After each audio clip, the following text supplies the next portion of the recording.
Hello and welcome to Stretford Paddock. This is the Paddock Podcast. My name is Joe. That is Jay. That's Ronaldo.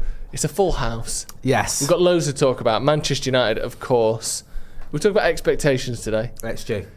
No, not XG. Expectations. Right, okay. Sorry. Because United have gone from being desperate to win one game or two games in a row to all of a sudden we're gutted that we haven't won four in a row. We're unbeaten in 4, 3 wins and a draw. We're going to look at the Forest game a little bit of the reaction to that, what went wrong, what went right, and also a little bit of a wider look at, are things a little bit better at United at the moment, as we've thought they have been, but maybe comparing ourselves a little bit, doing a little bit of looking at coveting thy neighbour, which you maybe shouldn't do, and I think it's... Is that one of the commandments? I think it's biblically abhorred, actually. Right, okay. But we're going to do it. Right. Still stuck on X squared that you started off with. Pardon? Isn't that what you said? I said expectations, didn't I? Did I say X squared? Oh, I thought that was a joke. Expected expectations. I thought that was X squared. He thought you was expected expectations. I wish I had said that, but unfortunately, I'm not funny enough or smart enough to say anything like that. But there's loads. I thought he was glitching then, by the way. Yeah, I did. I'm not sure what was going on with Ronaldo there. I'm still not sure what that meant. But I look like Diogo Dalot. That's the best example of glitching I've ever seen in my life. Which one? It was when me and Ronnie were doing Watch Along, and Dalot, for reasons I'm still not quite sure about, decided to start doing like Cruyff turns in his own fucking box with no one around him whatsoever. It wasn't even in his own box. It was just to the left of the box. It was just confusing. So like, we was watching the game and he had no one around. Yeah. And he had the ball and he did like a... He did something like he had 3 players around him, but he didn't. Did like a step over pirouette rope. Yeah. And then with no one there. And then everyone on the watch just looked at each other like... and then Ronnie went, was it me or was Dalot just glitching there? And I lost it. Because glitching was the perfect word. I wish that was clipped. It looked like someone had pressed the wrong button on his controller. There's literally no one within 25 yards of him. Here's one for the audience. Find it for us. That'd be good. Sift through the watch. I'm going to say, do you know what? I think it might have been Wolves. Home game. No, I think it was Wolves away. How are you, Jay? I'm good. Yeah? How are you feeling after the weekend? Give me your thoughts on Manchester United and just on life itself at the moment. I think the more, as I get older, right, the more people lose their minds over things, the less I do. And I think what happened was with the game on Saturday, it was a little bit frustrating that we didn't get a win, because when you're leading a game and you don't win it, there's always going to be an element of frustration. Of course. But I think, and especially not to keep the winning run going. But then I think some of the meltdown I saw afterwards, and I'd say use the word meltdown, was a bit OTT. Yeah. Like, some of it was like a bit much. And I get it. I get everyone's annoyed or disappointed or whatever. And you 1-0 up against Forest, you should be able to see that game through and win it.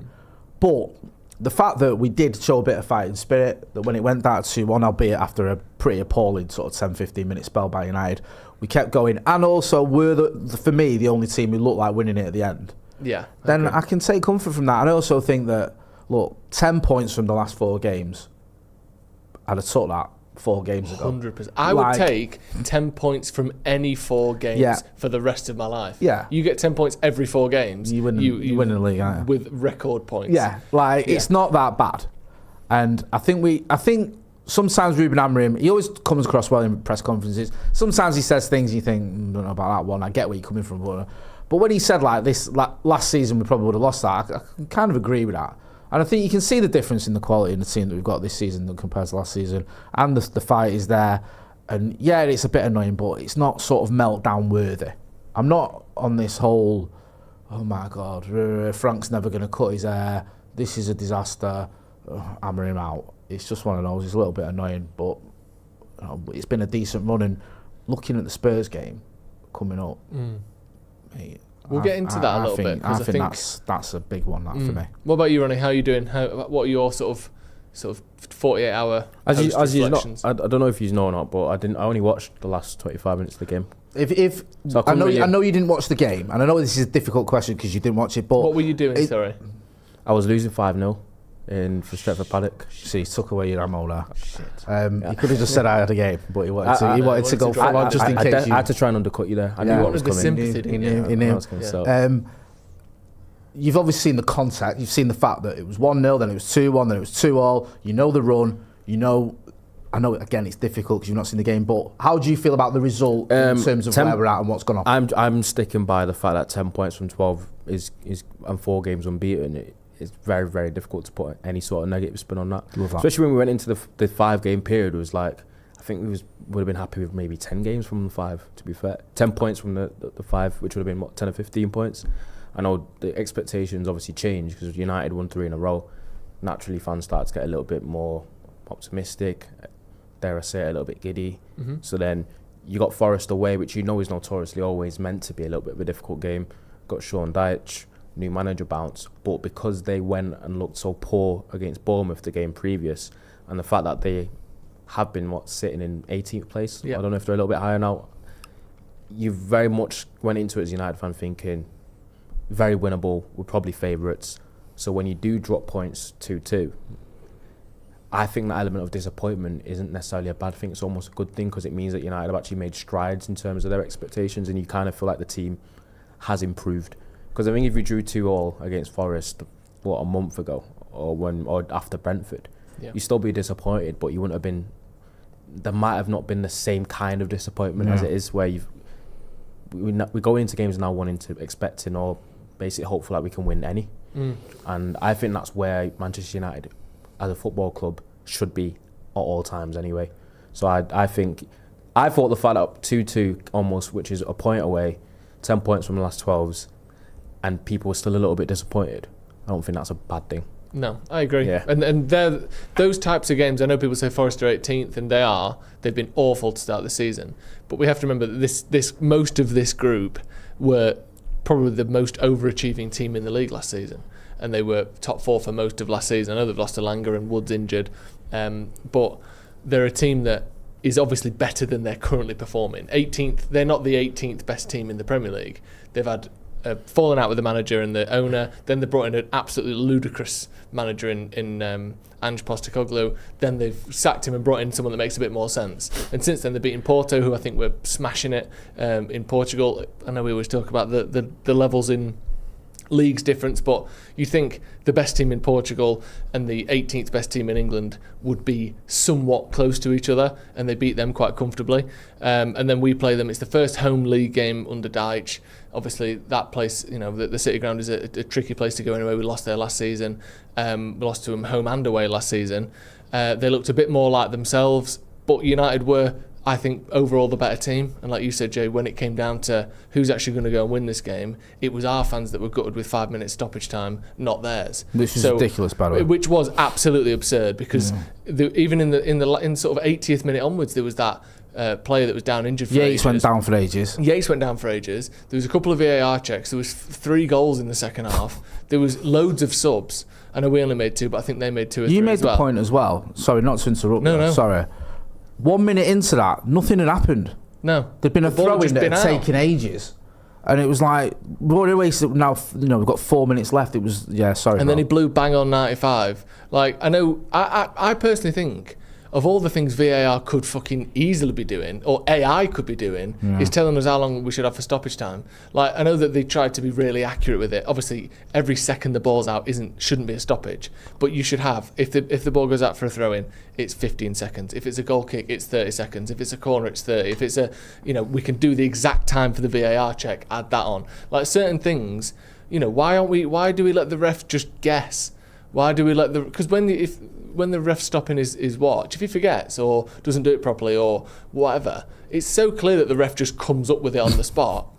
Like, I think it's mad that we still allow the refs to just come up with that themselves. I think we could let fucking ChatGPT sort that out. It's weird, isn't it, the amount of added time, because it's one of the most important parts of the game is how much time you play.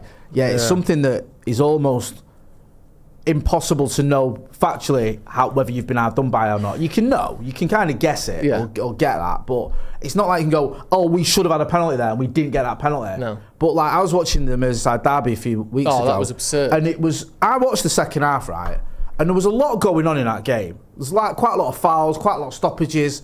Like, Liverpool were hanging on at the end, and there was 3 minutes of added time. And I couldn't believe I was like, 3 minutes is quite low in this day and age. Yeah. Like, usually 4 minutes is like the average, and then or the minimum, and then sometimes you'll get like, and we've even seen like 10 a few times, haven't we, where there's been a big VAR call or someone's been seriously injured or whatever.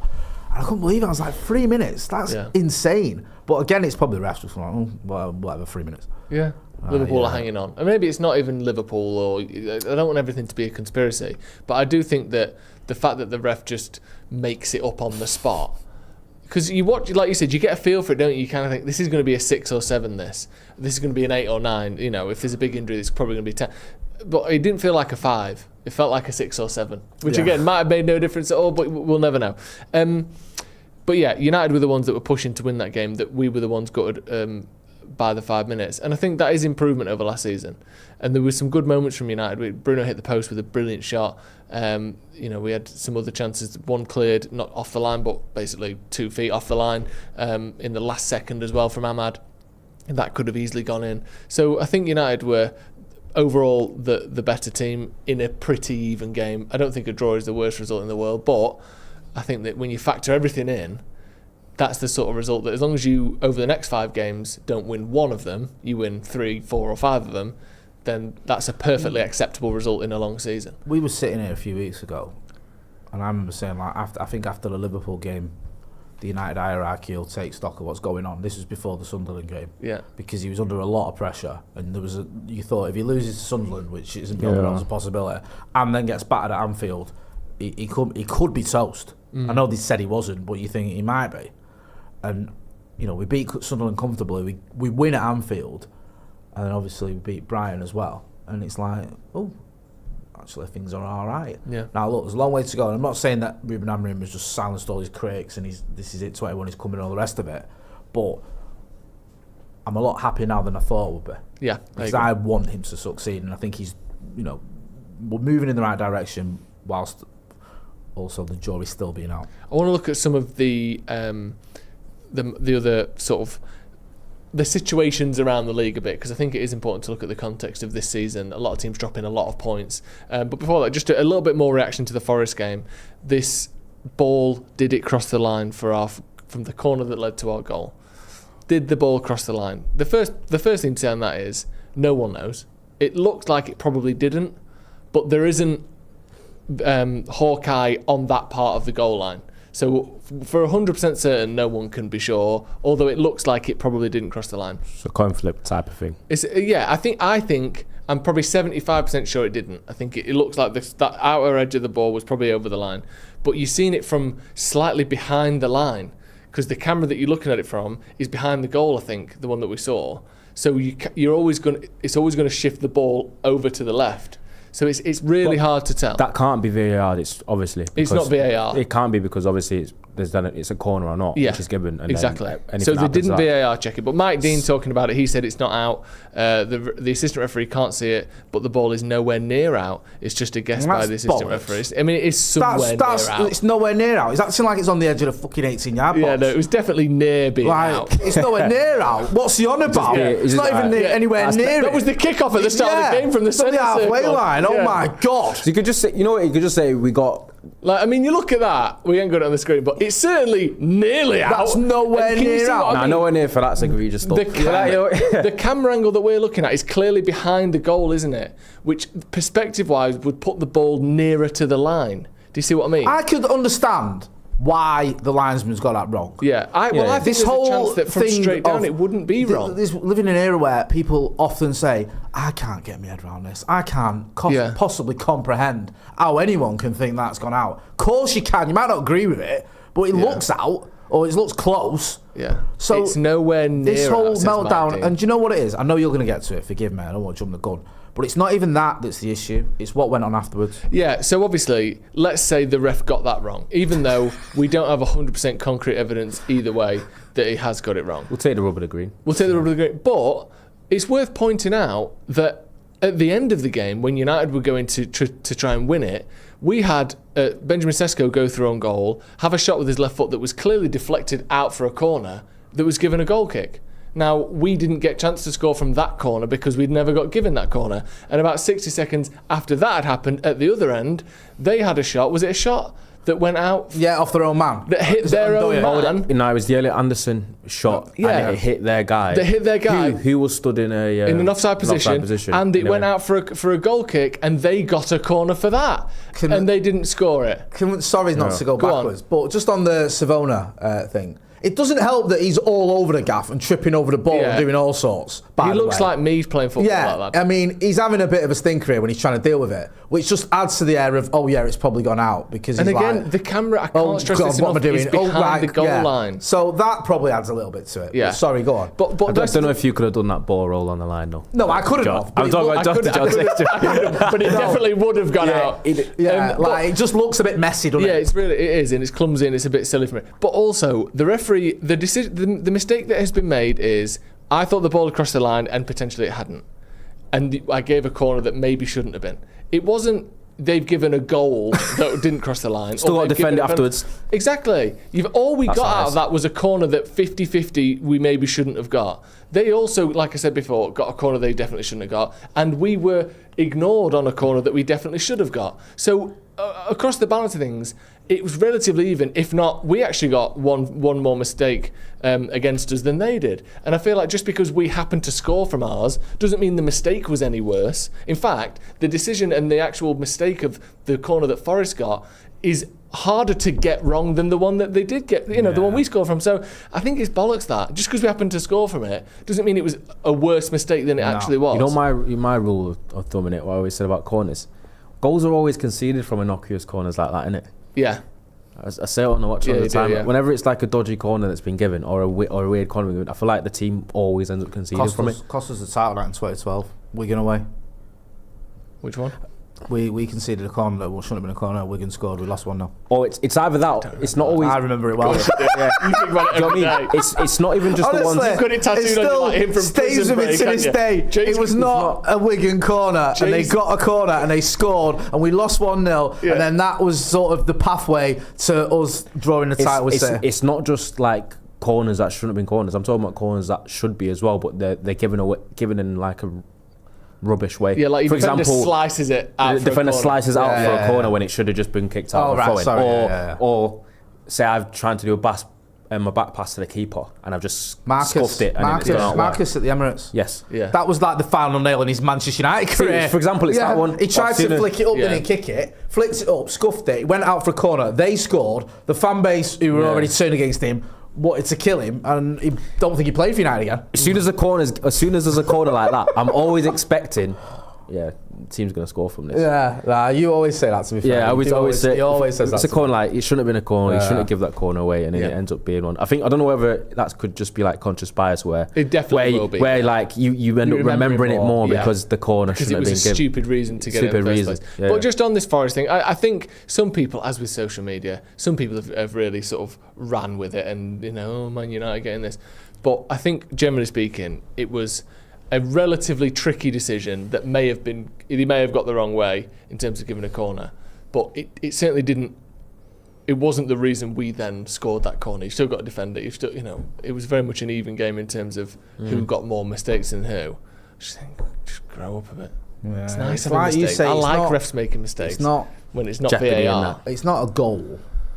No, right, it's a corner. Yeah. It's not as bad as that one. I remember was that one at Stamford Bridge when Chelsea going for the title. I remember against Spurs. It feels like you should be reading Aurelio Gomez just in goal for Spurs, and he went under his legs. He spilled it. That's not a word. He spilled it under his legs, and then he managed to keep it in. And the linesman gave a goal to Chelsea. I think spilled it should be spilled it. Steven Spiel. I think isn't that a perfect spilled it combination word? There you go. Because it is like a spiel and a spill in it. Spilled it. Looking around the league a little bit, because obviously, what are we if we're not sort of petty and doing a bit of whataboutery? Yeah, I love that. But I do think it's important that this league in general does feel different to. Certainly, I think post-COVID, there's been a gradual change towards this, where there is a little bit more parity in the league. Where I know obviously Arsenal kind of define this a bit, but it seems like a lot of teams are dropping a lot of points at the moment, and we'll often have a couple of teams absolutely adrift at the bottom, maybe one team adrift at the top, but in the middle of that, there's so much to play for almost every single week. Like, remember last season, coming down to the last weekend of the season, I think 5 different teams could get Champions League football, excluding Liverpool, who had already got it, and I think probably another 5 or 6 could have got European football. It was everything up in the air. And again, you look at the league table at the moment. So obviously you got Arsenal 6 points clear, but then between Man City in second and Brentford in 12th, it's a 6-point swing, which is 3 good weekends. Win 3 games in a row at any point and you're probably in the top 4. Obviously Man United on 17 points, currently 8th, but we're only 2 points off second. Like, the whole league is a little bit mad at the moment. And I think when we look at some of the conversation around Amorim, and this isn't to say that everything that was ever said critically was wrong and everything that was ever to defend him was right, because that isn't the case either. That could even change after tonight. Yeah, because Sunderland win, then they're second on 20 points. Then they go second, yeah, exactly, which is mad. And Sunderland would be second, same games, clear on points after 10 games. That would be incredible. And either way you look at it, we have beaten 3 teams above us so far. That's not too shabby. I know we've lost to 2, the top 2, but it's not the end of the world, that is it. This is what I mean, because United have had quite a difficult start for the most part in terms of playing a lot of the last year's top 4, etc. But interesting enough, it does feel like the last 18 months a lot of United's better performances. We've had bad performances against them too. Do come up against sometimes the big 6 where the game state does seem to suit us. It's always like you going away to Forest and stuff is where you start to drop points, and that's why I think next week I thought the way Tottenham are playing. Obviously, you're going to move on to Tottenham now. If it was like Sunday 4:30, I would have actually backed us probably as a little bit more favourites. I'm always a little bit concerned about away games 12:30 on a Saturday. Yeah. Do you know what I mean? They're usually especially when it's the other end of the country. I know it's not that far away, but yes, it's still 2 hours pretty travel. much as far as you're going to go in it, though. London. Premier League terms, yeah. So as you've been saying, and I feel like I've been pretty much saying since the start, because of the way that obviously only 10 games in, it's the beginning of November, the amount of parity in the league now, it is easy to get ahead of yourself and be like, we're 2 points off second place. Obviously, that could be like the glass half full kind of perspective on it. But it also means that if you have a draw here and then a loss there and then another draw, you don't win in 3, all of a sudden you find yourself in 12th place now. That's just how the league currently is. And I think it's going to come down, in terms of United's European placings, it's going to be like last season. It's going to come down to pretty much the last couple of game weeks where you're probably going to have 4 or 5 teams in the mix, still in the mix, basically top 4 or the top 6. And it's where I think United will be in a situation where there's 2 games left and Champions League's possible, Europa League's possible, Europa League Conference is possible, maybe even it'll be interesting Europe to see as well, then, when you get towards that stage of the season, maybe not the last couple of games, but towards the sort of back end of the season, where certain teams have got like big Champions League games. I know there's Champions League now, but I'm talking like quarterfinals and stuff, where they've got to make decisions. Because you want someone to go full Jose, don't you, and just rest their entire team for the league games against us. That's something that we all expected to massively favour United against our rivals. Yeah, we can play Nottingham Forest on the weekend, and we've got a week of no games to rest up. Full week of training going into next week against Tottenham. Tottenham got to play Copenhagen tomorrow, and it's like, do you know what I mean? I think it matters, man. It does matter. I thought the fact that Newcastle, Tottenham, Chelsea, all these players, even Villa, who are in the Europa Conference, or is it the Europa League that they're in? Europa League, I think. Europa League.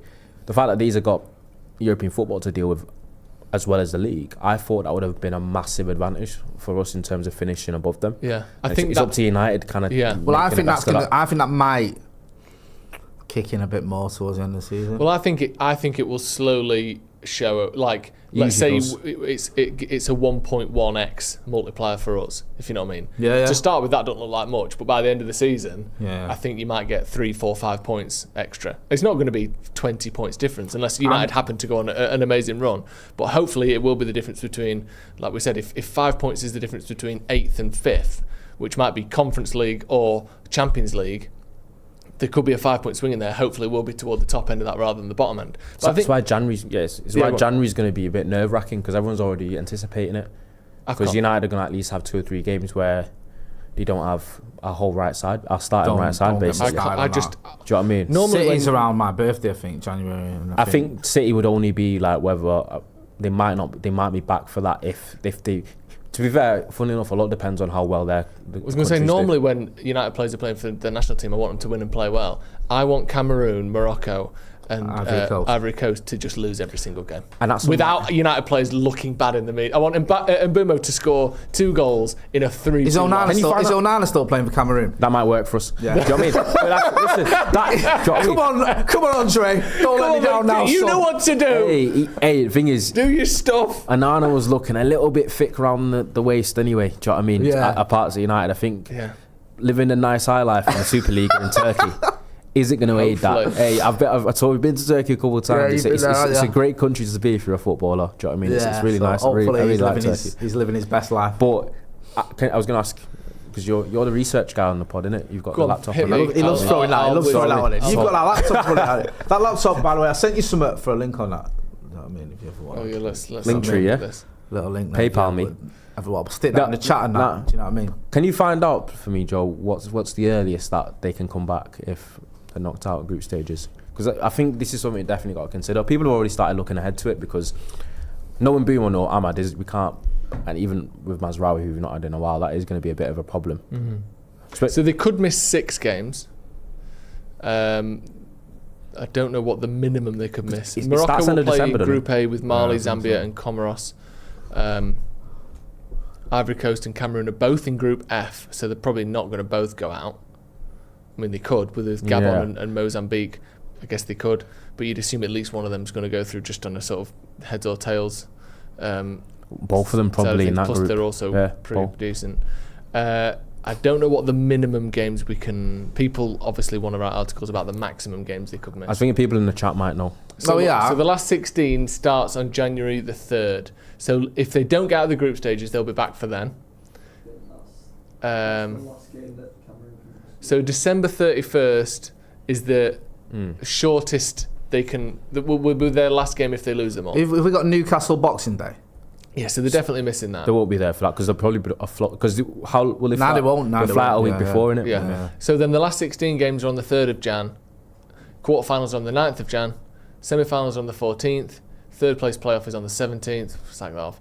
And the final is on the 18th. So any one of those could be a sort of checkpoint to get some players back. Worst case scenario, Ivory Coast play Cameroon. That would be. What's the best case that people know? Because what are the game? Because when's the first game? When do the games first start?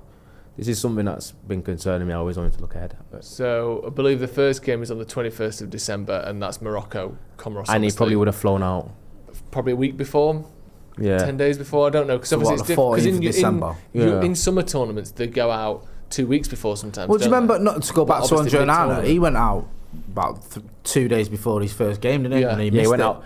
He was meant to be out earlier, and then I think United must have had a European game or something along them lines, and then we asked for him to stay for it, and then he went out, and then dropped clangers there. I think. He had an absolute. Didn't he miss the first game? Was terrible in the second game and got dropped for the third game or something. Something along those lines. So it was just disastrous tournament for him. Maybe 3 games is best case then.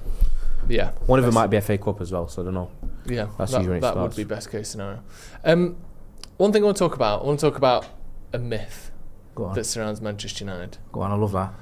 The myth that when Man United sell players or let them leave, they go to their next club and become world class and embarrass us. Right. And I have to see Scott McTominay in a fucking double-breasted suit walking around Italy with a fag in his mouth. He was literally just smoking in the dressing room after they'd won the Scudetto last season, which I love. I have to see Alvaro Carreras popping one in the top corner for Real Madrid at the weekend. And admittedly, those 2 players have gone on to do very good things. But I want to go through some of United's players that... I'm going to do all of the players that United have sold or let go in the last 3 summer transfer windows. Okay. And we can work out how many of them have really put egg on our face. This is really petty. This is really petty. I'm sick of it. Because every time anyone has a good game for anyone, we go, we should never look what happens every time. That's right. So here's who we let go 2 years ago. Serge Reguilon, end of loan. So, right, let's do it this way. Stop me when we shouldn't have let him leave. Okay, let's do it that way. Phil Jones, David De Gea. That's not the question, though, isn't? Shouldn't have let him leave, wasn't the question? It's whether they've done better. Okay, well, we shouldn't have let him leave because they've gone on to do great things. I like that. No, the way he's worded it. They've gone on to do great things. I feel like none of them. It wasn't. I shouldn't have let him leave, really. Well, that would be the question, though, isn't it? Because should we have let him go or not? David De Gea. Some people will say we shouldn't have let him leave. I'm not part of that category. I think we needed a better keeper, but maybe he's one in the maybe column. He did spend a year without a club after he left. Do you know what the trouble was with that? It became him or Onana were the only two options we had. Well, they weren't. Yeah. You might not have liked Andre Onana, and you might not have rated David De Gea. It wasn't like the only option available in world football was to go out and spend 45 million quid on Andre Onana. You could have done something else. You could have moved on David De Gea and got a different goalkeeper. I'm just going to get ahead and say there's no Martial slander on this part of it, please. We'll see. Go on, and we'll decide that.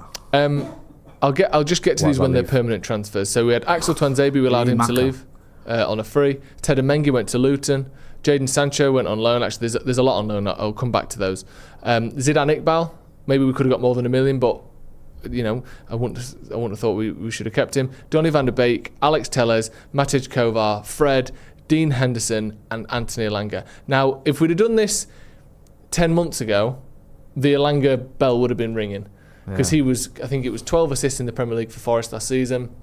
Looking really strong for them in that unexpected, brilliant form that they had. Obviously, since then, he hasn't scored a goal in 7 months in the Premier League. He's gone to Newcastle, 55 million. Struggling at Newcastle. The fans are really struggling with him. So again, maybe we could have got more than 22 million, but he's not someone that we should have kept. I think this narrative that people love jumping to, I wouldn't say it applies with him. Brandon Williams left on a free. Anthony Martial left on a free. I don't think he scored in his new club. He skipped over one that people have said. I thought you wouldn't have skipped over that. Dean Henderson. I said Dean Henderson, didn't I? Yeah, but he's one that he's one of sorry. Well, let's talk about him then. So he's one that loads of people have said. I've seen a lot of people say maybe we shouldn't have let him go. He's in the maybe camp. He's in the maybe. I'd have the maybe. Yeah. I think the trouble with him is he argued and interviewed his way out of the club anyway. Yeah. With that god awful interview he gave with Talk Sport, I think there's a conversation to be had that was he probably a better option than Onana? Probably, yeah. Is Kovar at Bristol City? He's the one at Bristol City or not? Or is that a different one? Is that VTech? Is that VTech? Got it mixed up. Kovar is currently at PSV. Okay. Fred was another one that people are arguing about as well. But surely no one is now. No, not now. No one wishes Fred. There was a time when our midfield was struggling and it was Fred, but again. So far we've got maybe Dean Henderson, maybe David De Gea. And that's up to the end of the 23-24 season. After that, we let Brandon Williams go on a free. We let Martial go for free. Again, at points people liked him and wished he would stay, but I don't think anyone's asking for that now. Then, other players like Rafael Varane was allowed to leave. I think a couple months after he left, he got a career-ending knee injury, which again, no one would sort of wish he was back here. Then it was Pellistri, Hannibal, Camboala, Alvaro Carreras to Benfica. That's the one. Wan-Bissaka to West Ham, Mason Greenwood to Marseille. People can argue that, but that's a different thing to all these other ones, so we're not including that. Yeah. And then Scott McTominay. So of all the ones we've done so far, McTominay has gone on to smash it at Napoli, fair enough. Alvaro has smashed it at Benfica and now looks to be smashing it at Real Madrid. So that's 2 out of about 25 that I've read so far. The biggest thing with Alvaro Carreras is not just the fact that obviously he moved on. Is there a way we could have maybe loaned him out and brought him back? Yeah. Because he went to Benfica and played really well. Alvaro's definitely one, isn't it? Did it have to be one where we've just let him go? And also, because at the time we were struggling so much at left back, why didn't he get any chance at all? And ironically, left wing back suits him as well. He's one of those types. I think pretty sure it wasn't just Benfica he did really well. You're talking about loan, he did go out on loan. No, but I know. But eventually, he went in permanently. You know what's bad? He went on loan to Preston. He went on loan to Preston and was brilliant for Preston. Yeah. Preston fans loved him. I'm not sure whether he got Young Player of the Year there or something, but he did really well in the Championship, which is usually a good barometer for a young player if they do well there on loan from a big club. Then he's come back. Obviously, he wasn't fancied by Ten Hag. The same way he was a bit iffy with Ahmad and liked Tamari Forson, who went to Monza, which is the bottom team in Serie A, and apparently started having to play for their 21s. Yeah, and sad to see. Yeah, and then it's odd though, isn't it? And then you've got that's football though. football is so much about politics and culture opinions. Who likes you? And that can actually fully derail or escalate people's careers. A lot does have to go for you, especially as a young player or just a footballer in general. Because Alvaro would probably still be here if he was here when Amorim was here. Yeah. Do you know what I mean? Amorim would have seen him and thought, you're a profile I like, you could do left wing back for me, and he wouldn't have gone. But Ten Hag wouldn't have liked him. And that can have so much. I know people say sporting directors should have like a bit more of a veto, etc. But managers do have quite a heavy say. Yeah, they get to pick who plays for them. And he got to pick who you don't plays. necessarily pick every buy and sell, but you certainly get to pick your starting 11. And if you don't, I think there is issues there. Obviously, if that process isn't being done properly, then you end up with this occasionally. But then on to this season. So I know this has been a while, but just on to this season. Christian Eriksen left on a free. I think no one argue with that. John Evans retired. Sancho is now on loan at Villa, barely playing. Harry Amas looks to be doing pretty well at Sheffield Wednesday, but again, it's a loan, so he can come back if we need to. Same with Toby Collett at West Brom. Then there's the Rashford situation, because he is on loan, but it's more of a he's never coming back than anyone else, isn't it? It's an exile thing. Who looks to be doing, I would say, what I expect from Marcus Rashford at Barcelona. Looks good, picking up goals and assists, but he picked up goals and assists for us when he played. People sort of try to rewrite history of Marcus Rashford. I don't think there was any, for me anyway, question about his ability.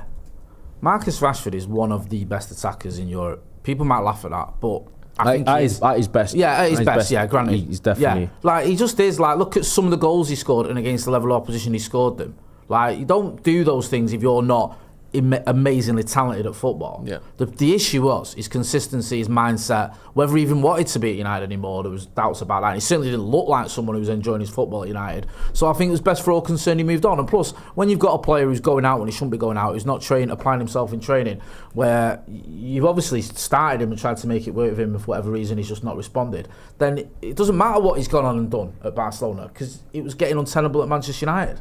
Like, we've seen that before with players. It's almost irrelevant what Marcus Rashford does at Barcelona, because he wasn't doing that for Ruben Amorim at Manchester United. And what was Ruben Amorim meant to do? Just wait and see. So look, I love Marcus Rashford, everyone knows I do, but even I'll admit he had to go. And the thing with Rashford as well is, we had seen this from him in the United shirt. It wasn't as though we'd always kept him down and it just couldn't work here because it's so toxic, and then he goes and he explodes. He looks good, but he's looked this good and better for us across multiple seasons. It was just, like you said, a case of, I think, the fatigue of being the face and the most criticised player for an underperforming team, and then there did seem to be the distractions creeping in more and more as time went on. But I don't, that doesn't mean that we should never have got rid of him. No, and I'm glad he's doing well. And also, even if you don't like Marcus Rashford, which a lot of people, they might deny, but they don't.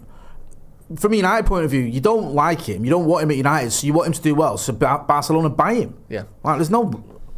You don't lose anything there. So either way, you should want him to smash it at Barca. What do you want him to do? Fail and come back to United? Yeah. Just looking at the rest of these then. So Andre Onana at Trabzonspor, he's been okay, but whatever. Victor Lindelof at Villa. Can't get a look in. Yeah.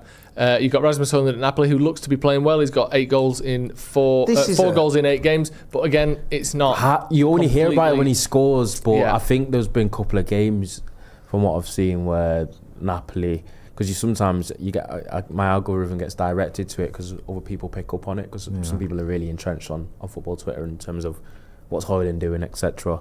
Where he's had a couple of poor performances as well, where Napoli have not been. Fans haven't been waxy lyrical about him, but it's the same with McTominay.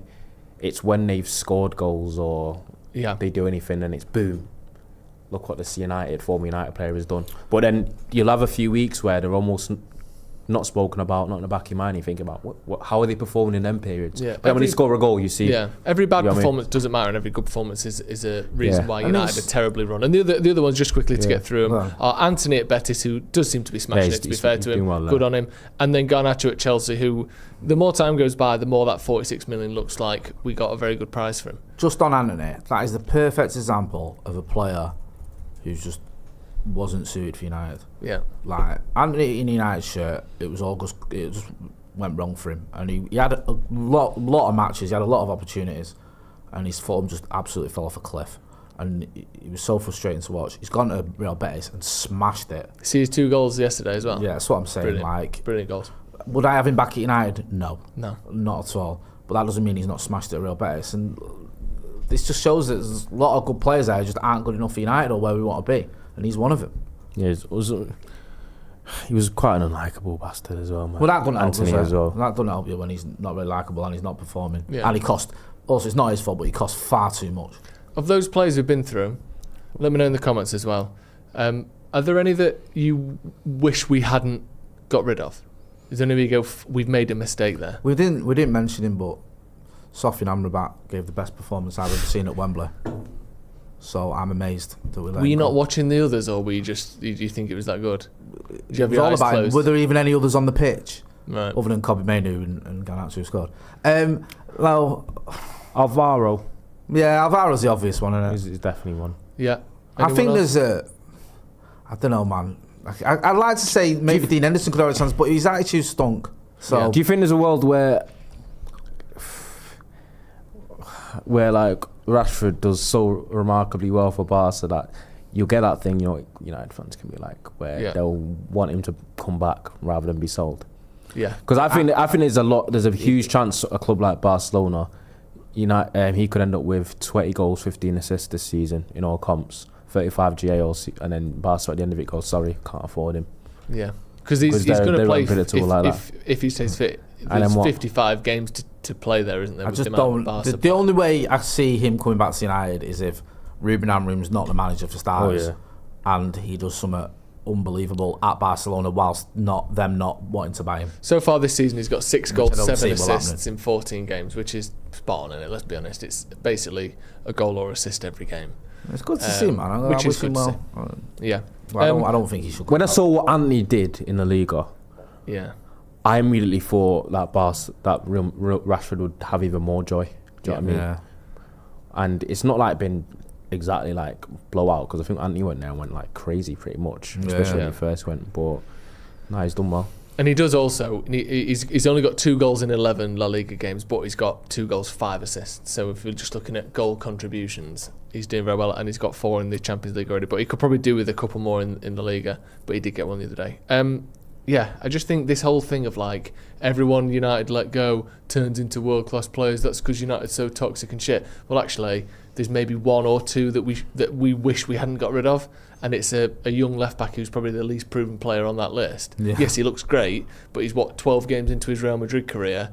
He's not Marcelo just yet. I think all this. I'm not gonna lie. This list shows to me. Saying into his Real Madrid career and basically nailing it down and starting spot. No, it's been great. It's enough. No, I'm not saying it's not good, and I'm just saying it's not like a wow. Look at the career. It's not like Gerard Piqué or something. I think this does it's going to be one of the best highlight of all a couple of things though for United. Like, one, our transfer policy isn't great, and also looking after and nurturing players. We haven't done a very good job of that, have we? Yeah. Look at some of the academy players who are on that list.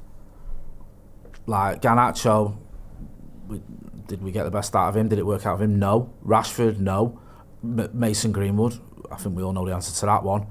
Like, I know some of them were on loan, and you could argue players like Cambuala and Hannibal, and I know we bought him, but he still came through the academy, and Omari Forson or whatever weren't good enough. But there's players there that you thought. I remember watching them as kids or youngsters, thinking these guys have got a bright future at United, and for whatever reason it didn't pan out. And that's probably the saddest part of that for me. Not that, I don't know, Eric Bailly got injured all the time. Yeah. Jay's doing a sleep out this winter, or this autumn, should I say? Yeah. Where you're sleeping outside overnight to help raise money for. Yeah, me and my missus are having a row. No, it's not because of that. You're raising money for charity, Jay. Yeah, for the Booth Centre, homeless charity in Manchester. They do a lot of top work for the homeless across Greater Manchester. So I'm doing a sleep out, not this weekend, the weekend after. There's a link in the chat. Yeah. If anyone can help out, I know times are hard, I appreciate it. It's a great cause. Did it last year. It raised a lot of money. It does. You see the difference it makes. Like, it's proper tangible, and I appreciate if anyone can help out, please do. Yes, thanks for pushing that, bro. No, of course, it's good stuff. We've got a few super chats. Matt Main says, "Evening lads, had a successful 12-week scan for my first baby today." Go on, Matt. Well done. Go on, son. Love everything about that. Hopefully, United can continue on the up for my new red on the way up the paddock, up the baby. Love that. Simon W, congrats Matt, honestly good stuff. Simon W says positive to Newcastle, Villa, Spurs, etc. look poor. Well, we didn't even get around to talking about that. We're going to talk about that later in the week, about how other teams are doing, but we've done enough pointing fingers today, I think. Yeah, we know United's got just the expectation is so much different from I do hate Newcastle, I'd like to take more joy from the fact Sunderland are doing better. But I don't like Sunderland either. What, because of the old pause now? Yeah, the dickheads. Yeah. Abhinav Verma, Dean Henderson wanted to leave. And lads, Gary Neville is my Wally of the week whenever you do it. Chris says, if Wenger took over from Fergie, do you think we would have won the league first season? What an interesting question that is. I've never even considered that. Probably not, no. I think if Jose had taken over from Fergie, we might have done. Yeah. Do you know what, though? That 2013-14 season was tough. Yeah. Because you had the Scousers proper got their act together, didn't they? Suarez and Sturridge absolutely banging them in. Yeah. I mean, with Fergie, if Fergie had stayed on, I'd fancy us, but anyone else, no. It was tough. Yeah. As Abhinav mentions there, let's talk Wally of the week. Who's been an absolute Wally this week, Ronnie? You talk mine. I was going to say one thing I didn't like what Gary Neville said about Sesko. I think he said jury out already on NBC.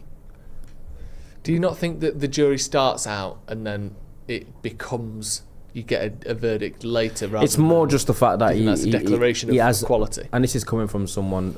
It's coming from like one cynic to another, it seems. But he seems to have gone like. He's out cynic, you? He's out cynic. Yannick Sinner. Do you know what I mean? Cynic. Yannick cynic. Shit. Yeah, exactly. Let me read this quote out just so everyone knows what we're talking about. So we're talking about Sesko. He said, the jury's out. He's well off it compared to the likes of Cunha and Mbeumo. He looks awkward, had a couple of opportunities against Forest, but his touch wasn't quite right. For 80 million, you can say he's young and he's settling in, but you still want to see more. Do you think that's unfair, Jay, or do you think he's... I watched the last 25 minutes, and one of my takeaways from the last 25 minutes I watched, I did think Sesko looked a little bit not sharp in a couple of his actions, and people said that was kind of what a lot of the game looked like. I think you're just going to get that type of inconsistency with him. It is. We did know it was another situation where it's a striker with a lot of potential. I still think he's better and he's upgraded on what Højlund was, and offers more. To be fair, he's one of the only players that makes this kind of the style of play that we've adopted recently more palatable and more like having that kind of big focal point up there where you can go direct into him.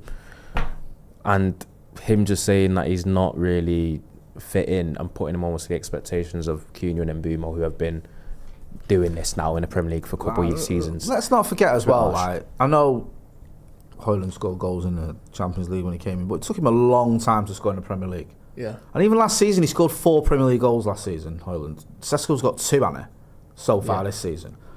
So, yeah, I do feel that's a little bit harsh. It's not like the worst thing anyone said, like the jury's out on a player that's still finding his feet in the Premier League, but he has to put a bit of context. Gary Neville knows better than anyone what it's like to come into Manchester United, how long it can take you to settle. You've seen enough good stuff, like when he was saying about Sesko, to know it's not like he's come in, he's been a disaster. This isn't like a player going, oh my God, why have we bought him? I actually think he's looked decent, and I think he's settled in, and I just like the way he carries himself, man. I like his touch, I like the way he's with his teammates, I like the fact that he's brave, I like the fact he's willing to have shots, he wants the ball, he's willing to take chances. And also, little things that don't sort of show up on a piece of paper, all this stat nonsense. Like, was it the Chelsea game where it was his flick on that got the red card? Yeah. Like, little things like that. You're not going to see that in a stat, but he affects the game. Yeah. He does. Do you know what I mean? So, no, I'm not saying, oh my God, why have we got him? I'm glad we got him. Yeah, me too. I feel a bit bad for questioning it a few weeks ago. Should we got a midfielder? No, I'm glad we got Benjamin Sesko, man. I think he's good. Also, Rid and a couple of us made a good point. We didn't pay 80 million. It was 66 rising to 73. And I know that's only a small thing. Petrol receipts when we buy a player to drive him from the airport. It's 80 million if you're doing it in euros. But if you're I think if you're speaking in England on an English channel, the expectation would be the currency you're using is the one of the country you're in, unless you say otherwise. If you said 80 million euros, I get it. But to say 80 million, again, it's only a small thing, but that's 15 million more than we've actually paid right now. Yeah. I just think it's just a bit of extra pressure that someone like Gary Neville, who's played 600 odd games for Man United, would err on the side of making the number as small as possible, not as big as possible. I think it'd be nice to see him be the one defending the United players rather than criticising them and using inflated figures to do so. Who's your Wally of the week? Was that yours? No, mine's going to be Unai Emery. Go on. How come? I just think everyone knows how to beat the Scouts. It's not a secret now, is it? Just low block, long ball it and all that. You don't like it, does it? Yeah. I mean. Are you doing Areola for playing ultra high line against Haaland? Do you know what? I know I'm pushing it a bit because it is still hard to be the champions. Did you not think that watching you? Yeah. Oh yeah, mate. Your tweet. I think it was you that tweeted it. We're bang on. I could have gone with him because that was insane. That was absolutely insane. Bournemouth against City? Yeah. Literally just give fucking... It's like...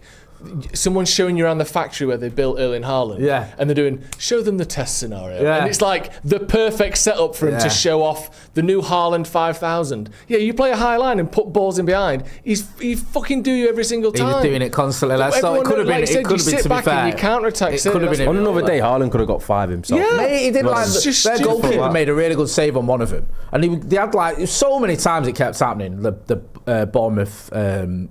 City game, but I'll go with you. You do it Villa as well. Villa trying to play out. This is what I mean about going long sometimes. Yeah. They looked terrible trying to play out from the back against Liverpool. I know. The amount of mistakes they made, not just the goal, but all game you're watching it going, you've lost it again. Yeah, you're getting in a terrible area and you still try to play it short, you've lost it again. You just think, do you know what, can't you just have a modern manager like Man United who does the right thing? You're right.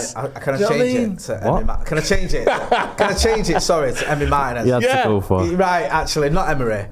Emmy Martinez, it could have been Emery. Emmy Martinez with that pass. Fuck off, man. United fans were clamouring to get Martinez and Donnarumma for the most part, and I didn't want either of them because I know, and I've seen Emmy Martinez. He's declined and he's got a massive hangers in him and a bozo gene. And Donnarumma was the same whenever I've watched PSG, and they both did bozo mistakes on the weekend. Well, they said on the commentary of the Villa game, they said it's a mistake there from one of the best goalkeepers in the league, Emmy Martinez. I thought, you just haven't changed your opinion on him in 3-4 years. No. Like, he had a great World Cup and was really good around that time. But he's been, like you said, Ronnie, downhill ever since. And to the point now where he's a bit of a liability. No. Yes, he is. My Wally of the week. Great question. Thank you. Thanks for asking.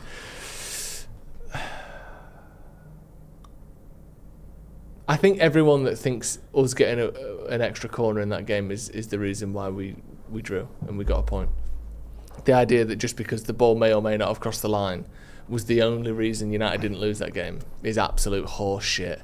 Especially how we always talk about cause and effect, innit? Yeah. Like if one thing changes, it changes the whole. Yeah, we could have won that game 3-0 if we didn't have that corner. No one knows. It's all just up in the air. Don't know. It's true. No, exactly. So yeah, we got one extra corner that maybe we shouldn't have got, and we're acting like that's the only reason United did. Doesn't that scare you though? But yeah, it does a bit. Yeah. The fact that, say for example, me putting my left hand down instead of putting my right hand down could have changed our lives. The butterfly effects and all that. Yeah.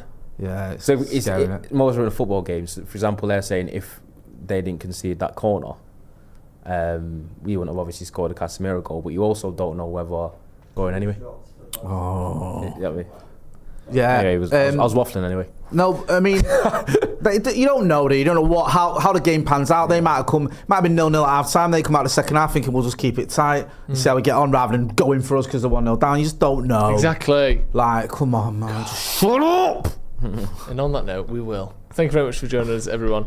Listen to us on Spotify and on Apple Music and on what's the other one, Samsung. Yeah, the wireless. Samsung Noise Chutney or whatever it's called over there. Samsung Noise Chutney. Who knows? It's some sort of audio boom, inner ear piping or something, isn't it? On Galaxy, I'm not sure what it is exactly, but we're available everywhere. Video, audio, the lot. So make sure you check us out over there.